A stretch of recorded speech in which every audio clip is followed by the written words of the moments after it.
빛을 따라서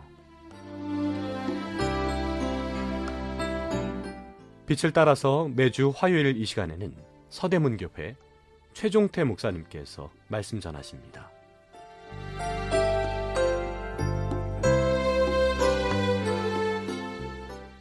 애청자 여러분, 안녕하십니까?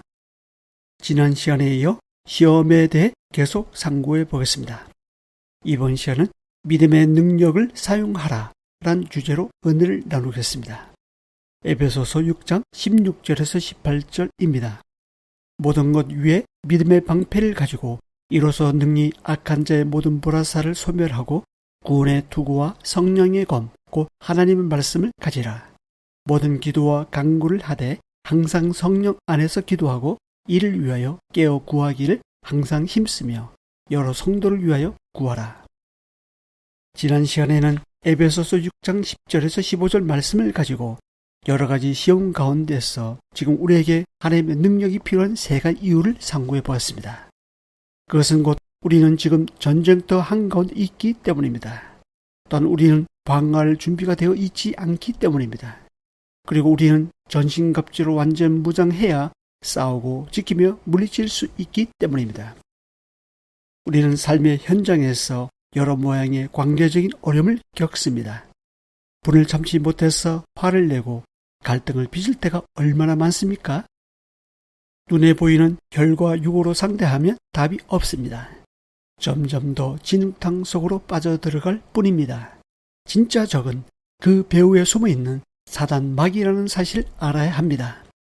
우리 자신을 넘어 전능하신 하나님의 능력을 의지하는 방법을 배워서 영적 전투에서 이기기 위해 주의 능력으로 맞서 싸워야 합니다. 그러면 어떻게 해야 하나님의 능력이 나의 현실이 될까요? 본문 말씀에서는 세 가지 방법이 제시되고 있습니다. 첫 번째, 믿음의 능력을 사용하십시오. 16절입니다. 모든 것 위에 믿음의 방패를 가지고 이로써 능히 악한 자의 모든 불화살을 소멸하고. 시작하는 말인 모든 것은 앞절에서 언급한 세 가지 전신갑주를 몸에 착용하는 것을 말합니다. 곧 진리로 너의 허리를 띨띠고 의의 호신경을 붙이고 평안의 복음이 준비한 것으로 신을 신는 것입니다. 이 모든 것 위에 한 가지를 더한다면 방금 읽은 말씀대로 믿음의 방패를 가지는 것입니다. 여기서 가진다는 것은 들어 올리는 행동을 말합니다. 믿음의 방패를 가져야 할 이유는 바로 이어서 나옵니다. 즉 악한 자가 불을 붙인 모든 화살을 끄기 위해서입니다. 그만큼 악한 자의 불화살은 그리스도인의 믿음을 주요 타깃으로 정조준하고 있음을 보여줍니다. 당시 믿음의 방패는 폭 약 75cm, 길이 약 120cm 크기의 나무로 만들어졌습니다.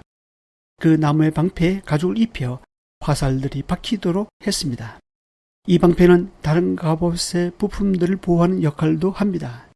그래서 사도 바울은 이 모든 것 위에라고 한 것입니다. 방패는 믿음으로 구성됩니다. 이것은 그리스도인의 확고한 믿음은 악한 자의 모든 불화살을 끌 수 있다는 것을 말합니다. 사단은 우리를 한 방에 무너뜨릴 수 있는 이런 불화살을 가지고 있습니다. 성도는 믿음을 빼면 아무것도 아닌 줄 알기 때문에 사단은 치명상을 입히려고 모든 불화살로 쏩니다. 오늘날 우리를 향해 어떤 불화살로 공격합니까?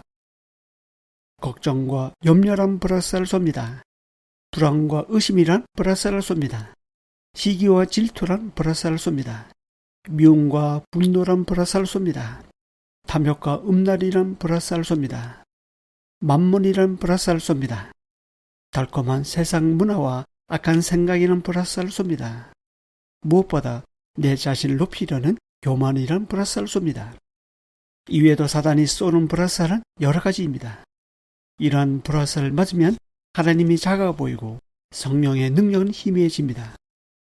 다행히도 믿음의 방패는 이런 악한 자의 모든 불화살로부터 우리를 막아줍니다. 언제 어디에서 어떻게 불화살이 날아올지 모르기 때문에 믿음의 방패를 가지고 있어야 합니다.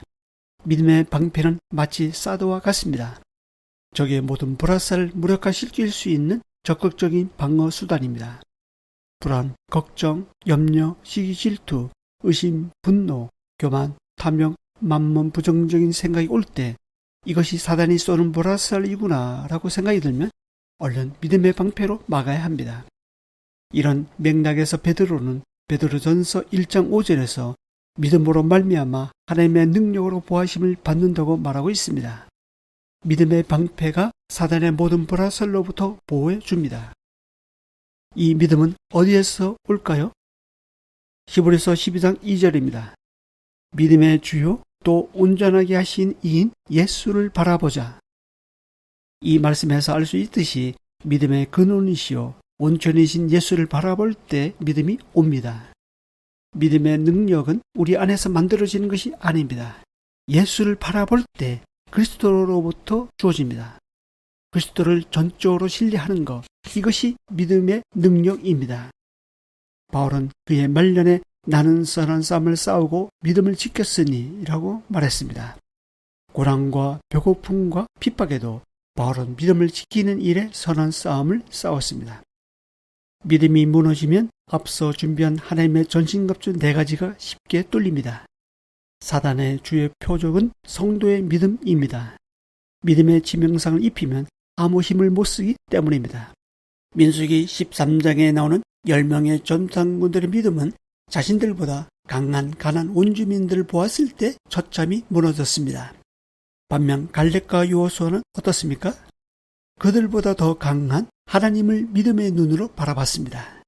그들은 악한 자의 보라살을 무력하게 할 수 있는 믿음의 능력으로 백성들을 안심시켰습니다. 이처럼 내 안에 계신 주님은 그 어떤 것보다도 크시다는 믿음이 성도에게 필요합니다. 요한일서 4장 4절입니다. 자녀들아 너희는 하나님께 속하이고 또 그들을 이기었나니 이는 너희 안에 계신 이가 세상에 있는 자보다 크심이라. 아멘. 성도는 믿음으로 말미암아 하나님의 능력으로 보호하심을 받습니다. 따라서 영적 싸움에서 믿음의 주를 바라보는 것과 동시에 믿음의 능력을 사용해야 합니다. 히브리서 11장에 보면 믿음의 능력을 사용한 그들은 믿음으로 나라들을 이기기도 하며 전쟁에 용감하게 되어 진을 물리치기도 했습니다. 이미 전쟁의 승리 깃발은 갈보리 언덕에 꽂혔습니다. 구약의 이스라엘처럼 이제 남은 가나안 땅의 7 족속을 물리쳐야 하는 순명 앞에 우리가 서 있습니다. 여리고 성을 정복한 이스라엘은 아이 성에서 패했습니다. 이것은 전쟁은 수에 많고 적음이 있지 않음을 보여줍니다. 이 방송을 듣고 계신 애청자 여러분, 전쟁은 무엇보다 전능하신 하나님이 우리와 함께 하느냐, 함께 하지 않느냐에 달렸습니다. 임마누엘 하나님이 우리와 함께하고 계시다는 믿음을 가지고 그 하나님을 바라볼 때 그분의 능력이 우리에게 옵니다. 한 주간 살아가면서 여러 가지 시험이 오면 그때 믿음의 능력을 사용하십시오. 그러면 하나님의 능력이 나의 현실로 나타나는 은혜를 경험하게 될 것입니다. 다음 시간에 이어서 말씀드리겠습니다. 감사합니다. 빛을 따라서 지금까지 서대문교회 최종태 목사님께서 말씀 전하셨습니다.